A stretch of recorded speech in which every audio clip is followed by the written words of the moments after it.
ഏറ്റവും മനോഹരമായ സ്നേഹം വിശുദ്ധ കുരിശിൽ നിന്നാണ് ഒഴുകുന്നത്. ആ സ്നേഹം അനുഭവിച്ചവരാണ് വിശുദ്ധ യോഹന്നാനും പരിശുദ്ധ മറിയം. ആ കുരിശിന്റെ ചുവട്ടിൽ, വേദനയുടെ നടുവിൽ, ദുഃഖത്തിന്റെ നടുവിൽ ആ ക്രൂശിന്റെ സ്നേഹം അനുഭവിച്ച പരിശുദ്ധ മറിയവും യോഹന്നാനോട് ചേർന്ന് വിശുദ്ധ കുരിശിൽ നിന്നൊഴുകുന്ന മഹത്തായ സ്നേഹം നമ്മളിലേക്ക് ഒഴുകണമേ എന്ന് നമുക്ക് പ്രാർത്ഥിക്കാം. ആ കുരിശിന്റെ സ്നേഹം നമ്മളെ ഒരിക്കലും മറ്റൊരു സ്നേഹത്തിലേക്ക്, മറ്റൊരു ബന്ധത്തിലേക്ക്, മറ്റൊരു വഴികളിലേക്ക് ദൈവം വിടുകയില്ല. ഇതാണ് സ്നേഹം. ഈ സ്നേഹത്തിന് ഒരർത്ഥമേ ഉള്ളൂ: സഹനം, കഷ്ടത. ക്രൂശിൽ നിന്ന് കഷ്ടതയും സഹനങ്ങളും എല്ലാം ഉണ്ടാകും. പക്ഷെ അത് സഹിക്കുവാനുള്ള ഒരു വൻ കൃപ വിശുദ്ധ കുരിശിൽ നിന്ന് ഒഴുകിയെത്തും.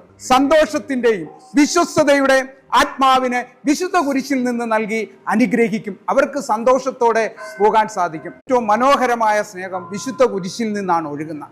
ആ സ്നേഹം അനുഭവിച്ചവരാണ് വിശുദ്ധ യോഹന്നാനും പരിശുദ്ധ മറിയം. ആ കുരിശിന്റെ ചുവട്ടിൽ, വേദനയുടെ നടുവിൽ, ദുഃഖത്തിന്റെ നടുവിൽ ആ ക്രൂശിന്റെ സ്നേഹം അനുഭവിച്ച പരിശുദ്ധ മറിയവും യോഹന്നാനോട് ചേർന്ന് വിശുദ്ധ കുരിശിൽ നിന്നൊഴുകുന്ന മഹത്തായ സ്നേഹം നമ്മളിലേക്ക് ഒഴുകണമേ എന്ന് നമുക്ക് പ്രാർത്ഥിക്കാം. ആ കുരിശിന്റെ സ്നേഹം നമ്മളെ ഒരിക്കലും മറ്റൊരു സ്നേഹത്തിലേക്ക്, മറ്റൊരു ബന്ധത്തിലേക്ക്, മറ്റൊരു വഴികളിലേക്ക് ദൈവം വിടുകയില്ല. ഇതാണ് സ്നേഹം.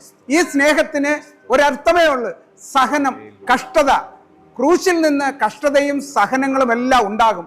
പക്ഷെ അത് സഹിക്കുവാനുള്ള ഒരു വൻ കൃപ വിശുദ്ധ കുരിശിൽ നിന്ന് ഒഴുകിയെത്തും. സന്തോഷത്തിന്റെയും വിശ്വസ്തതയുടെയും ആത്മാവിനെ വിശുദ്ധ കുരിശിൽ നിന്ന് നൽകി അനുഗ്രഹിക്കും. അവർക്ക് സന്തോഷത്തോടെ പോകാൻ സാധിക്കും. ഏറ്റവും മനോഹരമായ സ്നേഹം വിശുദ്ധ കുരിശിൽ നിന്നാണ് ഒഴുകുന്നത്.